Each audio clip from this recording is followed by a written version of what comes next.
all starships in the Alpha, Beta, Gamma, and Delta quadrants. This is Engaging with Picard, a Star Trek Picard talkback here on the Movers and Shakers Unlimited Network. I am your host, Mr. Josh Pritchett, organizer of the Northern Virginia Star Trek Meetup Group, film critic, and writer. And sadly today, my buddy and partner in crime, Mr. Chris Pabone, is on a well-deserved vacation. However, I will be bringing in some exciting guest co-hosts later this hour, Mr. Marc Zicree and Robert Meyer Burnett. Okay, so without further ado, let's jump into our recap. Okay, so this week's episode, known as No Win Scenario, opens with Jean-Luc sitting in a bar 5 years prior to the events of this episode. Apparently, it is some other version of Guinan's 10 Ford establishments. He is having lunch, fish and chips, by the way, anybody's interested. And a group of young Starfleet officers comes up to him and starts asking him questions about his career. Then suddenly we cut to present day and the bridge of the Titan A, where Riker is trying to get the crew to help him find more energy to supply to keep the ship afloat, as it drifts closer and closer to the center of the nebula, where they will probably meet a fiery death. He then goes to the briefing lounge, and where Picard is sitting. Now, of course, as remember in last week's episode, Riker sent Picard off the bridge, claiming that he had just killed them all with a last-minute stratagem to defeat the Shrike. However, Riker, considering the fact that they are now facing imminent death, has come to be a bit more conciliatory and says that Picard was probably right to fight earlier, and that, yes, Riker has been, since the death of his son Thaddeus, has been shutting himself off from Deanna and his daughter, and he's really emotionally distraught, and he just had to get away because death has been on his mind a lot, and he feels like he has now found it out there. And he tells Jean-Luc that we only have a few hours left. I think you should try to get to know your son before that. And then we cut around. Seven is search the corridors. She goes into a crewman's quarters, where she finds said crewman dead. It turns out that this was the transporter chief whom the changeling was impersonating. So she goes to Shaw, who presumably has had some prior experience dealing with changelings. But right before that, she goes to Riker to say, hey, look, we should let everybody know we got a changeling amongst us. Riker shoots the idea down, saying that we don't want to start a panic, as if we're not panicking enough already. So she then goes to Shaw and asks for his help. Shaw apparently has been a veteran of the Dominion War, knows a little bit more about the changelings than Seven, who spent most of the Dominion War in the Delta Quadrant aboard Voyager. So he then tells her what she needs to do is you need to look for some sort of pot or something. When changelings get exhausted, they have to shift back to their liquid gelatinous form, and they usually prefer to be in some sort of container, like a bucket or something. So Seven proceeds to go throughout the ship by herself, because anybody could be a changeling, and looking from room to room for a bucket, and eventually finds one. And just as she is walking down the corridor, heading for the lab to, make sure that there's changeling residue in there to make sure she's got the right thing, she is then attacked by a crew person who turns out to be a changeling. She manages to drive it off with the use of her phaser. Meanwhile, Beverly is sitting in sick bay, and she is counting the seconds between each one of the static bursts that the nebula is letting off. And she appears to be coming up with a plan. Jean-Luc walks in and asks to speak to Jack. And Beverly asks Jack to please go talk to his biological father. So the two of them go down to the holodeck, which apparently now modern holodecks have their own separate power source, separate from the rest of the ship. And Picard calls up the same bar we see in the flashbacks. And wants to get to know Jack, but Jack tries to deflect it. And Jean-Luc starts thinking about that flashback again, about being asked questions by the junior officers. Something about it is playing on his mind. And during the flashback, I just want to throw this out. We find out that after Riker and Troy left the Enterprise after Star Trek Nemesis, Jean-Luc and Worf took the Enterprise E on some adventures, including to the Delta Quadrant, where they encountered the Herosian. So, of course, those of you big fans of Voyager remember them, has the large hunter warrior race that they encountered in season 5. Anyway, moving on.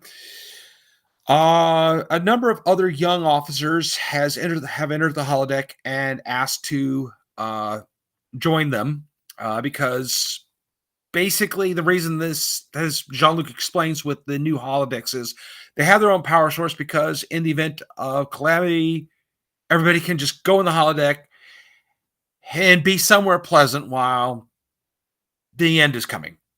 But then somehow Picard starts telling Jack a little bit about his life and talking about things. Jack asks him, how much longer does my hair have? And Picard quips, well, how old are you? 22, 23? Enjoy it while it lasts. Okay, so Shaw comes in and he unleashes a torrent of rage at Picard because we finally understand what it is that Shaw has been so angry at Picard about. Apparently, he is a survivor of the Battle of Wolf 359. For those of you who don't remember what that is, Wolf 359 is where Starfleet engaged the Borg after Picard had been assimilated by the Borg Collective and turned into Locutus, where they used his knowledge of Starfleet vessels to overwhelm Starfleet and pretty much all but wipe it out. And Shaw is one of the survivors, and he has never been able to move past that. And Picard and Jack leave. The rest of the crew members in the bar look at Shaw with an expression of, geez, who the hell is this jerk? And Shaw says something to the effect of, forgive me. There comes a point when being a curmudgeon is no longer a substitute for charm. So Jack tries to kind of console Picard and said that, Shaw was out of line, blah, blah, blah. Beverly comes up to them and she has figured out a pattern with the electric burst and she has an idea. So they go to Riker and Seven and convince them that, okay, we can use the electrostatic waves to get ourselves out of the nebula and past the Shrike. Okay, so basically it involves opening up the nacelle covers and try to capture this energy, pump it into the warp core, and fling them out of the nebula. Okay, because it's about to do what it's going to do. Apparently, we find out this is not a normal nebula, which basically makes stars. It's making something else. Okay. So Seven goes down to talk to Shaw because we find out Shaw is used to be an accomplished engineer. And with the help of Picard, convinces him of their plan and that they need his help to modify the nacelles. Shaw agrees. And Seven and Shaw are working in engineering to open up the nacelle covers from there. And it dawns on them both that this would be an opportune time for a changeling to attack. So they come up with a quick plan. Meanwhile, back on the Shrike, Vedic makes contact with apparently the Great Link. And the way she does this is apparently she has a changeling grafted to her arm. And this changeling can reach out and communicate with the link, and tells her that under no circumstances are they to allow Jack Crusher to escape. He must be captured, even if it means risking and destroying the Shrike. And Vedic is obviously very frightened, so she says, okay, I'm going to do this. But it means they have to get rid of the portal weapon that they've been using, because somehow that is affected by the nebula. We don't really know why. At any rate, Seven and Shaw are in engineering when suddenly LaForge comes down wanting to know if they need help. And they spring their trap, and it turns out that, yes, it is not the real LaForge. It is the changeling. And they capture her. Then get the nacelles open. Up on the bridge, Riker turns command of the Titan over to Picard. Picard says, engage. They head out of the nebula. The Shrike is coming right at him. Riker engages the tractor beam, and replicating the Shrike's trick from the second episode, they grab a stray asteroid, fling it at the Shrike. It hits it dead on, crippling the Shrike. They get out of the nebula just in time to see a host of new interstellar life forms being born that look like giant jellyfish, kind of reminiscent of the creature from Encounter at Farpoint, the original pilot episode of Star Trek The Next Generation. And then Picard has one more, looks at Jack, and then he remembers one more thing about that flashback and realizes that he had met Jack before. Jack was this young man sitting at the bar. And when all the other Starfleet officers are asking Picard these questions, Jack asks, have you ever thought of having a family? And Picard, feeling kind of glib, smiles and says, young man, Starfleet is my family. And then Jack walks off, and Picard realizes, oh, hell, open mouth, insert foot. Then we have one last scene with Jack where he is having another one of these visions like he had in the last episode of some sort of root system growing behind him, a door opening and closing, a whole lot of random stuff. He is clearly terrified of what he's seeing. And that is where we come to the end of our recap today. So now we're going to get ready to move on. But before we do, I'm going to introduce our two guest hosts for this morning. Our first guest host has previously been a script writer for such shows as Star Trek The Next Generation, Deep Space Nine, Sliders, Babylon 5. He has written and produced hundreds of hours of TV shows, pilots, feature films, and worked for various major studios such as Paramount, Universal, Disney, the CW, Sony, Columbia, TriStar, MGM, Warner's, Castle Rock, New Line, CBS, NBC, ABC, Fox, Warner Brothers, UPN, Showtime, PBS, Turner, USA, Sci-Fi, Discovery, Nickelodeon, BBC, Marvel, Scholastic, Pacifica, ITV. His work has been nominated for the American Book Award, Hugo Award, Humanities Prize, Nebula Award, and the Diane Thomas Award.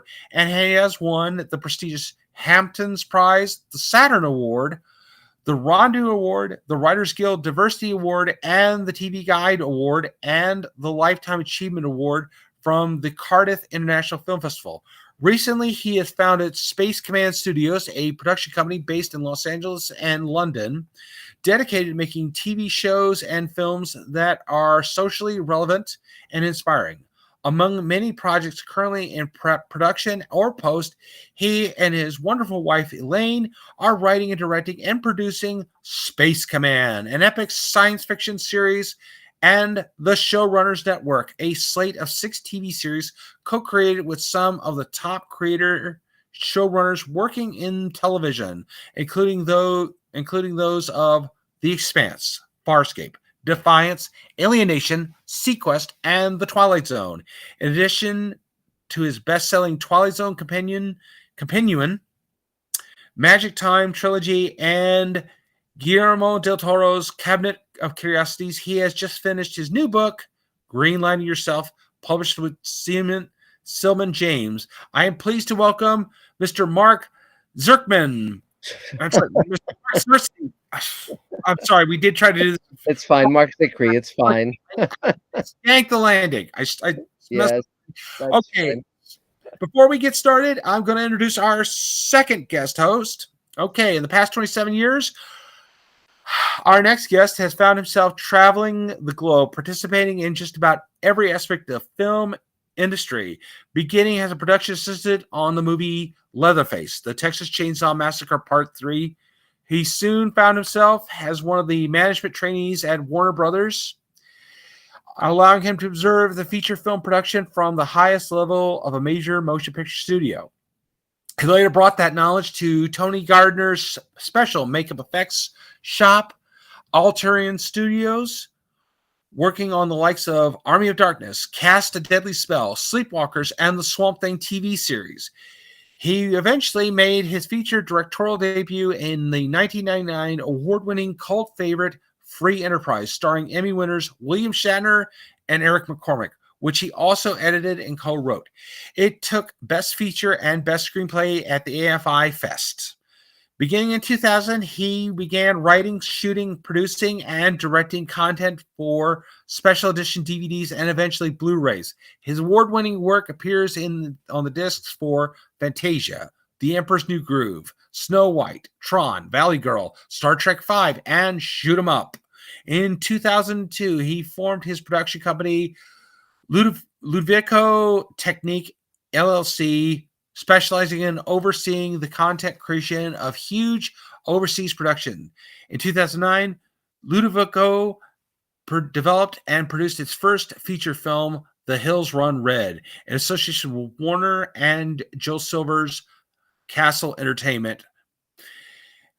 From 2012 to 2014, our guest wrote, edited, produced over 50 hours of additional programming for the HD restoration Blu-rays of Star Trek The Next Generation and Star Trek Enterprise. The 7 seasons of TNG won him 2 Saturn Awards. Currently, he can be seen on the John Capra Show, as well as his own, the Burnett Network. It is my pleasure to welcome Mr. Robert Meyer Burnett. For having me on the show. Thank you for joining us, Marc. Thanks for having me, Robert. Yes, it's good to see. It's good to see Marc. Marc wrote one of the most important books of my life, which is The Twilight Zone Companion, a book that I've probably gone through 3 copies of, and memorized just about everything in it. I read it myself some years ago. It was a great collection. Zone, Companion and the Twilight Zone series, I still maintain, is, if you want to be a storyteller, the place that you need to understand storytelling it derives all from the Twilight Zone, I think. I completely agree with it. I have been rewatching the original Twilight Zone is such a timeless thing. I've totally gone back to it. I've never turned down an opportunity to rewatch one of the classic episodes of the original series. And of course, it is a series that at least 4 members of the original Star Trek crew. Hello again, Marc. You got knocked off there. Yeah. Yes, we were just talking about the Twilight Zone. Opining about Marc about your Twilight Zone companion book, which thanks. Yes. I think it needs to, every writing class in America should start with the Twilight Zone and have the Twilight Zone companion as a textbook. Yes, Yes. I just updated the book recently because there was so much more to tell about the show, and now you can have links to all these rarities on YouTube. So stuff that I had to go to universities to get on a 16 millimeter print on a editing machine to watch it. Now you can. Uh-oh. Looks like Mark just got dropped again. We'll get him back in just a moment. But I was just going to add, just because it has an interesting Star Trek connection, at least 4 members of the original Star Trek crew, and 1 recurring guest star from Star Trek, were on the Twilight Zone. Of course, Leonard Nimoy, obviously William Shatner, the classic episode 50,000 feet in the air, Nightmare at and 20,000 feet, Nightmare at 20,000 feet. Sorry, I'm terrible at numbers. and Nick of Time. Nick of Time. Love that episode. Jimmy Doohan was also in an episode, but I think the most memorable for me episode was the one with George Takei that was only aired one time in its original run and then was later restored some years ago. You know the one I'm talking about, right? Yeah, sure. Yeah, where he's trapped in the attic with the World War II veteran, and it becomes sort of a war of wills for them. And yes, it's called the recurring the Encounter. Yes, and the recurring guest star, of course, was the great Dean Stockwell. In one of his earliest roles, was in an episode of Twilight Zone. So, anybody out there, if you want to do something fun today, go look around, find those Twilight Zone reruns. I know they're streaming on Paramount Plus, and have yourself a fun binge day. So, okay. Looks like Mark has been knocked off again. We're going to try to get him back. It's really interesting you brought up that episode of George Takei, and I'm sure Mark would say this, but Robert Butler, who directed that episode, directed episodes of Star Trek. Yes, he did. Yeah, he did. Trying to remember which ones. Do you remember which one of my favorites? Well, Mirror Mirror. He directed. Yeah, he also directed City on the Edge of Forever.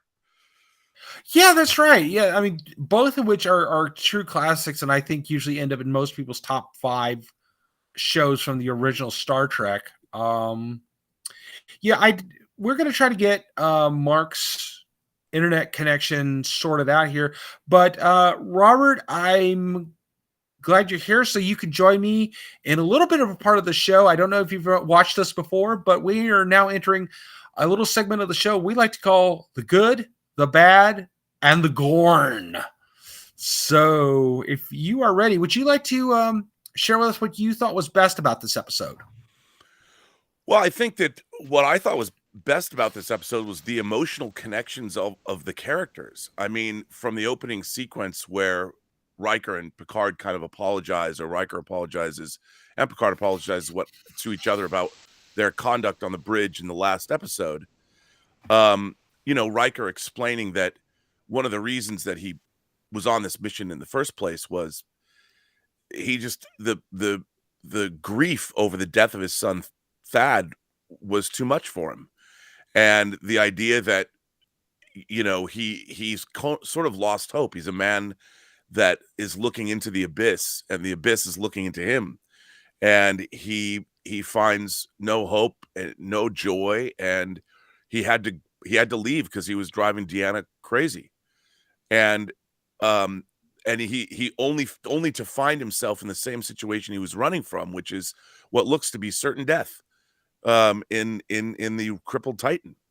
And that conversation between the two men later gets bracketed at the end of that episode when he's calling Deanna herself and saying, I faced death, I faced the Kobayashi Maru.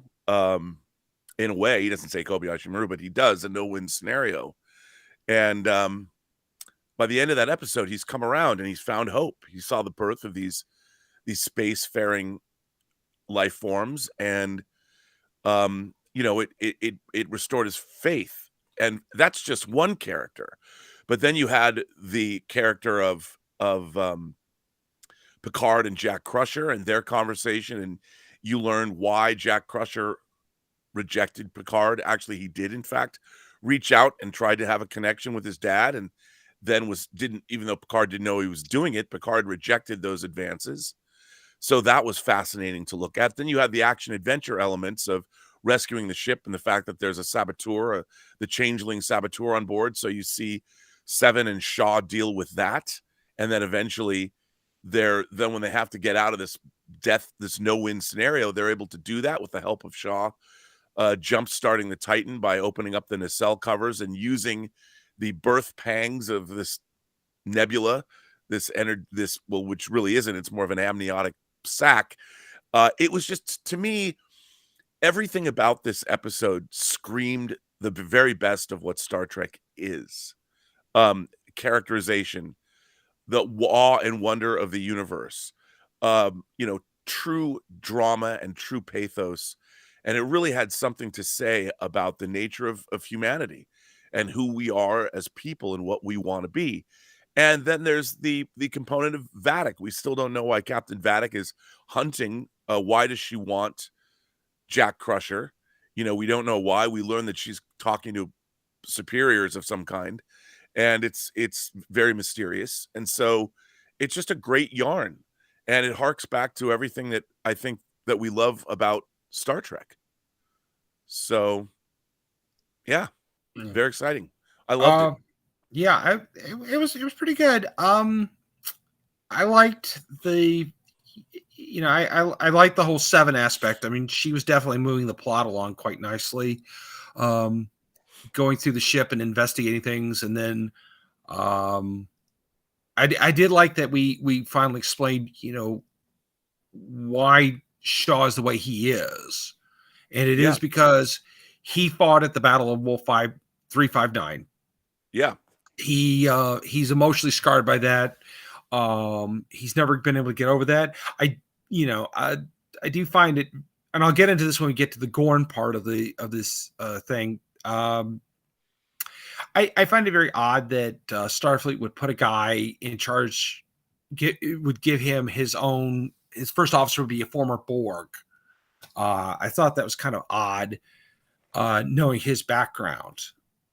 But, and also, I'm sure he might have even requested her, and he's working through some issues, or I think, and Seven of Nine, maybe, that we don't really know, but I would imagine maybe he was doing it in a way sort of as therapy of some kind, like facing his fear by having her. I mean, she's obviously a capable officer with a lot of experience in many different things, and maybe he figured, if he ever had to face the Borg again somehow, that maybe it was an advantage. I don't know. That may be. I mean, maybe we'll find that out. I'm not so sure, because he definitely seems like he's got a lot of personal trauma that he's still trying to work through. And I think that he definitely feels very detached. And I think the crew feels very nervous with him. It's like, okay, we're dealing with a guy that's kind of on the edge here. And, they're not sure how. I don't necessarily think, the situation that they're in, if they weren't in this situation, I don't know, because the crew, he's got a really capable crew, and he did say that he's, shipped out with them on many different missions. So I think it might be that, this is new, because she's a new. It seemed to me that she was new to his crew, like that the bridge crew is pretty capable. Yeah. So, but I don't know. That's a good point. Yeah, I mean, I don't know. They just seem very nervous with him. Like we just feel like there's something off with the guy, but either way, the actor playing him is so good. He really brings a lot of energy to the part, and you can tell he's just loving this. From what I understand, he actually is a fan of Star Trek. So, okay, looks like Mark is back. Mark, can you hear us? Okay, I guess we're still waiting on that. Other things I liked, of course, the cinematography. I liked finding out that Picard and Worf apparently had some exciting adventures in the Delta Quadrant after Nemesis. And I don't think we're going to be able to get around to actually seeing those. But if let's just say a couple years down the road, maybe they decide to have sort of an animated series. Maybe getting Michael and Patrick back to do voice talent for that, to tell those stories, I'd be very excited about. But I don't know if that's likely or not. But yeah, I think the solution to how they got out of it was very traditional Trek. It was, and the fact that, okay, it hits, you were saying it yourself, it does hit upon some very traditional Star Trek themes. The idea of life, death, and rebirth are very dominant throughout the Star Trek series. And I think that it definitely hit all those buttons for me in that respect. I am very fascinated to know exactly what is going on here with Vedic. Although I've kind of been harping on this. I don't know if you've seen me harp on this. But one thing it's kind of, I wish when they were doing the trailers to this season that they had not revealed as much as they did. Obviously, they didn't reveal anything about the changelings. That was a real pleasant surprise. I really was excited to find out, oh, wow, the changelings are in this. Okay. But there are a couple other characters, and I don't want to spoil anything for anybody who was smarter than me and avoided all the trailers. I don't want to say who they are, but it would have been better just to let them show up. Sort of like, a big surprise in a Marvel movie or something. So, give me just once. So I'm going to ask our producer if he can message me if Mark is ready to come back in. In the meantime, Robert, what else have you got going on? Before I want to give Mark a chance to. Oh, okay. He's still trying. Okay. Let's just go ahead and move into the bad. We'll ask Mark to sort of sum what he thought was good, bad, and GORN about it. If we have if we can. So, Robert, was there anything that didn't work for you in this episode?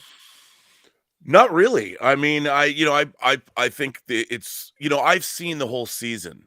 Actually, I've seen the whole season 3 times all the way through already. Oh, wow. So I know what's coming and I know where it's going. And I love this story. And wait till next episode, because it gets really surprising as the story unfolds. And I think that a lot of it has been held back. So yeah, you're gonna find out things, because not everything that's going on has been revealed, and there's characters coming back that nobody even knows are coming back. Which right. Okay. I think is pretty interesting. And for me, I mean, I think it's what I love about it is the way it's designed is acts 1 through 4, which we've seen. I mean, our episodes 1 through 4 are it's structured like a 3-act movie. So episodes 1 through 4 are act 1, episodes 5 through 8 are act 2, and episodes 9 and 10, the climax is just huge. And it's huge. And I think it really plays out very, very well. Yeah. And I don't know. I mean, a lot of people, I'm not really critical of it. I've really enjoyed everything that I've seen. I think the characters, our legacy TNG characters, have never been better. The acting, I think, is incredible from all of them. And as we meet, we haven't even met Geordi. We haven't seen Geordi. We've only seen Deanna across communications link. So there's still a lot more to see. And it gets more and more interesting. And the connections to the legacy of Star Trek continue to grow in terms of there's a lot more to come. Yeah.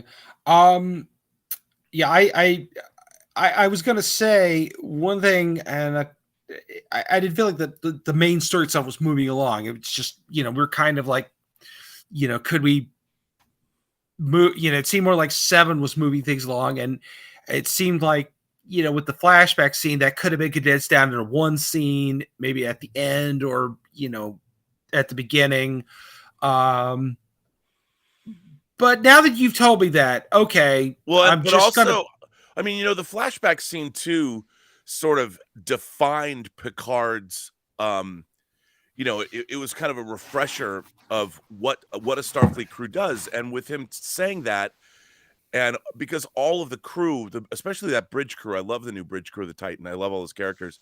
Yeah. We saw them come together, and so Picard kind of teased that up, and then and we watch what happens because all those bridge crew, they each get a moment to shine and help the Titan escape from the situation it's in. But then we take it further, the flashback, when we go back to the flashback and we realize that Jack was there. So not only did it reiterate what a Starfleet crew can be, but you get this sort of extra added whammy of being hit with that thing with Jack Crusher. And I thought it was pretty emotional.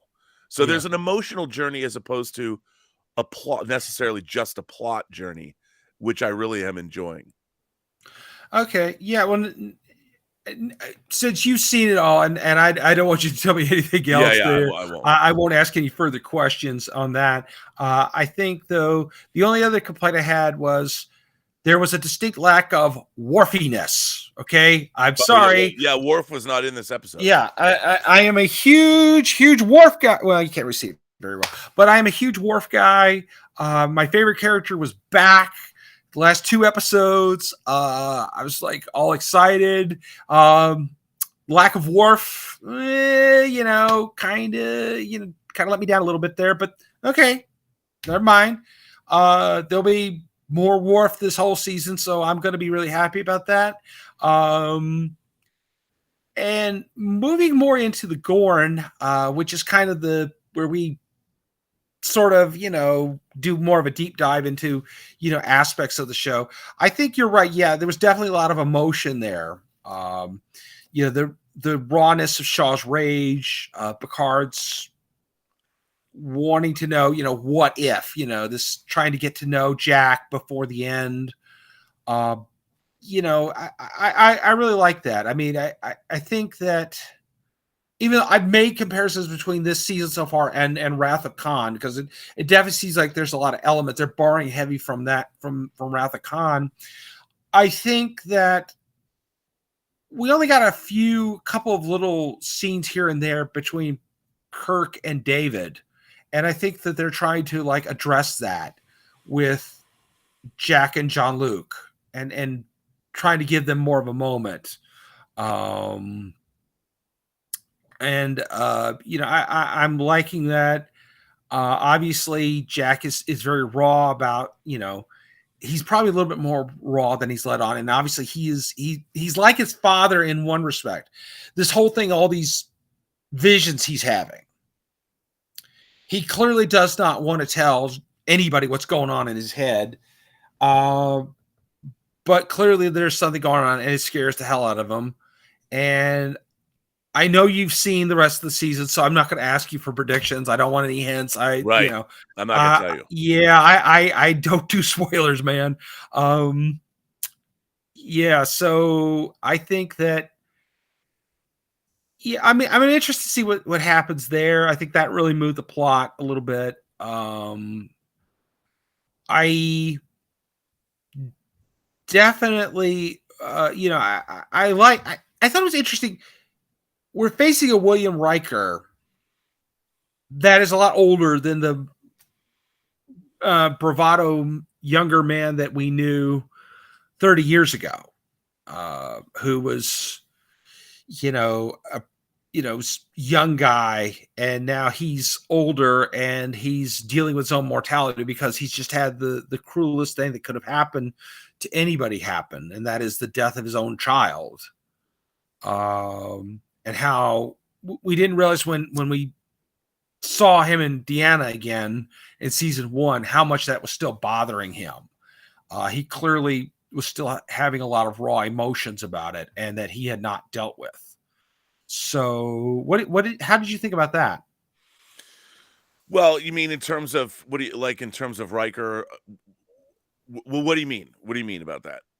In terms of, just the fact that he's shutting himself off, even though he knows his wife consents all Well, emotion. because I think that's what it was, because she's the one that can feel, because she's so empathetic, just by being around him, he's hurting her.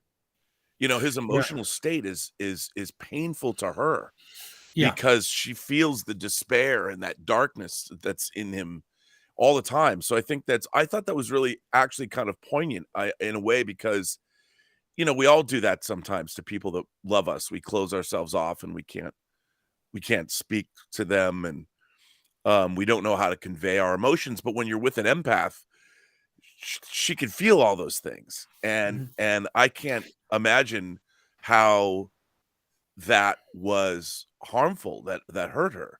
And so I thought that was really interesting. I mean, it's not something you really think about in Star Trek. And I think that one of the things I've really liked about what Terry Matalas is doing this season, I really hated Star Trek Picard season 1 and 2 Yeah. for a number of reasons. And none of it made much sense to me. And I especially didn't feel that the characters, like, a lot of people talk about, well, these characters don't feel the way they felt 30 years ago. And I don't think they're supposed to.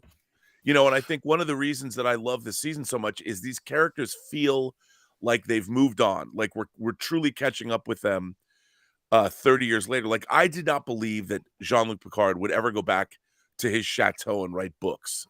I just don't believe that he would do that. He would be an archaeologist somewhere, Yeah. out in space, or he would be doing something else. And I feel that Picard, because I understand, to get Patrick Stewart back, they had to get Patrick Stewart himself to inject more of who he was as a person, meaning Patrick Stewart, not Jean-Luc Picard. So I felt that Picard in seasons 1 and 2 was too much of Patrick Stewart and not enough of the character of Picard.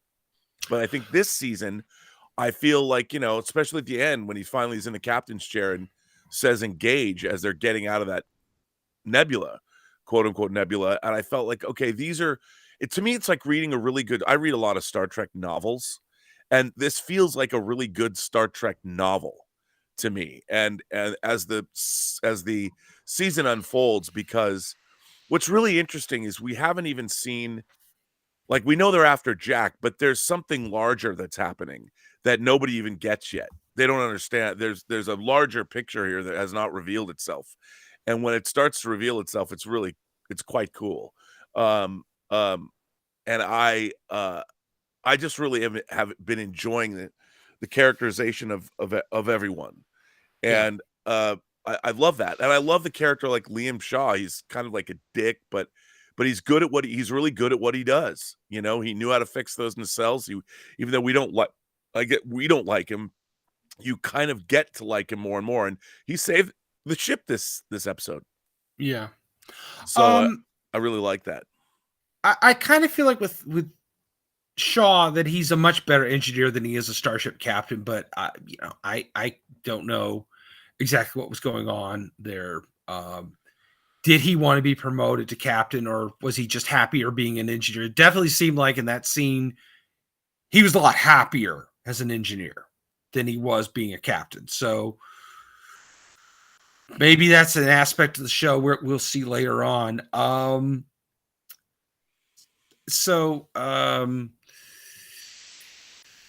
It was one other point. I'm sorry, I was going to make this. I probably should have written it down, but no, I know what it was. Okay, so I'm going to partially disagree with you. I did like the first part of season 1 of Picard up until they got to the whole thing about the cyber Cthulhu thing. That's what I called it, the artificial intelligence thing. I also did not care for Star Trek's Picard season 2. I thought it had a good opening, but then I think it just went off the rails. I thought there were a lot of ways they could have, looking back, that they could have incorporated the aspects of Patrick Stewart's personal character with the show to make it work better, and they didn't. I know there's a lot of things that Patrick wanted to talk about as being part of this show, this version of Picard. But yeah, this one, again, it does have sort of the elements of Wrath of Khan in that we're dealing with characters that are older and are coming back together again to face this thing that happened in their past. And that's really fascinating. I like that aspect of the show. I'm hoping we continue to move on with that. And obviously, everybody's going to be facing, I think, their own mortality in some way. Except of course Worf, because he already has a son, and sort of doesn't always talk to him much, but please don't tell me if Alexander's going to be on the show this season. I don't want to know. I just let me be surprised. But sorry, Robert. I won't say anything. I'm not going to say a word. Yeah. So ordinarily this is the part where we get into predictions, but some of my predictions have been wrong, and I know you've already seen the show. So is there anything else you wanted to go over in the episode, particularly before we move into our before we wrap things up today? No. I think that's I think I've said yeah. No, Okay. we can move into wherever you want to go. Absolutely. Okay. So like I said, usually this is the part where we do predictions, but you've already seen it, so you don't have any predictions. You already know what happens. And I'm gonna kind of get out of the prediction business. For a little while, because I was wrong about one of my predictions, so I'm a little embarrassed. But in the meantime, Robert, what do you got working on these days? Let's talk about. Well, I'm working on well, obviously I do a lot of YouTube streaming with John Campia, and then on my own channel, and then a movie that I produced called Tango Shalom is streaming now on Peacock and Amazon, and then I'm working on another. It's an interesting film called The White Devils that it's kind of hard to explain, but it has to deal with it in a sort of horrific way, the legacy of apartheid in South Africa. But it's pretty interesting. It's based on a South African playwright's play. But it's pretty good. And then I'm working on an animated series as well that I worked on. I was the editor of a Netflix anime series called Dota Dragon's Blood. And there's 3 seasons of that. And then this is a new animated show. I can't really talk about what it is yet, but it's going to be good. It's a lot of fun. So I'm working on that. And so that's what I've got going now. As we've been sitting here talking for the last little bit, I've been looking back at your toy collection. I noticed you have a Candyman action figure back there. Is that Candyman right there? Which one? To your right. I don't have a Candyman. You mean this way or this way? You're right. Yeah. So this looks way. Kind of like, who is that? It kind of does look like Candyman. Well, this is okay. You've got this Rorschach from Watchmen, Sandman. That's Robert De Niro from Heat. There's another Sandman statue, Superman. Well, that's Rorschach, and then Vampirella and James Dean, and I'm rearranging my action figures, so I've got a big case over there that I keep putting them in. And then I've got my band: Jimi Hendrix, David Bowie, Freddie Mercury, Prince, and then there's John Walker from Falcon and Winter Soldier. Okay. I do have a Candyman figure, but he's just, you can't see him. Oh, okay. Yeah, I was gonna say it just looked like him. So of course Candyman. I love Candyman. I love it. It's definitely of the slasher recurring horror character thing. He's definitely my favorite over. Oh, that movie, Freddy. The first Candyman movie is so good. Oh, I love it. Amazing. I just rewatched it in the last couple months, and I just recently watched the reboot, and I thought that wasn't bad. I thought that was pretty good. Yeah, it wasn't bad. Yeah, but now that you mentioned your band, are you at all familiar with the Stephen King novella? They got a hell of a band. Oh yeah, yep. I love that one. That's a great story. Yeah, I'm a huge Stephen King fan. Yeah, me too. Well, I mean, your bio definitely. I think. Yeah, it's it's funny because like The Stand is probably one of my favorite books of all time, and there's so many Stephen King stories that I love, but there's a few, like if somebody said he wrote a book called The Long Walk under his pseudonym Richard Bachman, Yeah. And I've always wanted to adapt that book. I don't know if you could do it in this day and age, but I think it'd make a great movie. I'd love to see that. Yeah, well, better than the Arnold Schwarzenegger version. Yeah, that's The Running Man. Yeah, that was The Running Man. They could remake that too. The Running Man was the other. So there's Rage, The Long Walk, Running Man, and Road Work were the 4 Bachman books released together in that collection. Yeah, I will just mention this to you because I took a Stephen King tour a couple years ago in Bangor, Maine. And if you get a chance, go there and take this tour because they'll take you all around the city and they'll show you everything that inspired every little bit of Stephen King's That's awesome. stories. Yeah, including the Dream Pipe from It, just everything. And the guy mentioned that Stephen King does not want any adaptation of Rage. That's the one. Oh story. yeah, they'll never do that. Yeah, I mean, he never. Yeah, because of the various things about school violence and things that. Yeah. Anyway, so before we go, where can folks follow you? You can find me on Instagram at RM Burnett. Find me on Twitter at Burnett RM, or find me on my YouTube channel, The Burnett Work. And you can go to my website, thepostgeeksingularity.com. Okay. And people will look for that. We will have notes of that in the show. And in the meantime, you can follow me at Josh Pritchett Jr. on Facebook. And my short story collection, Bigfoot and Other Tales of the Supernatural, is still available on Amazon and Kindle. And I will be back at Shore Leave in July signing copies of that. And you can also find me at the Bigfoot Conference in Weir's Cave this June. So we will post notes on that one too. In the meantime, Robert Meyer Burnett, thank you so much for joining us today for engaging with Picard. I'm Josh Pritchett. I'll be back next week with Chris Pabone. Live long and prosper, everybody. All right. Thanks for having me. Thank you.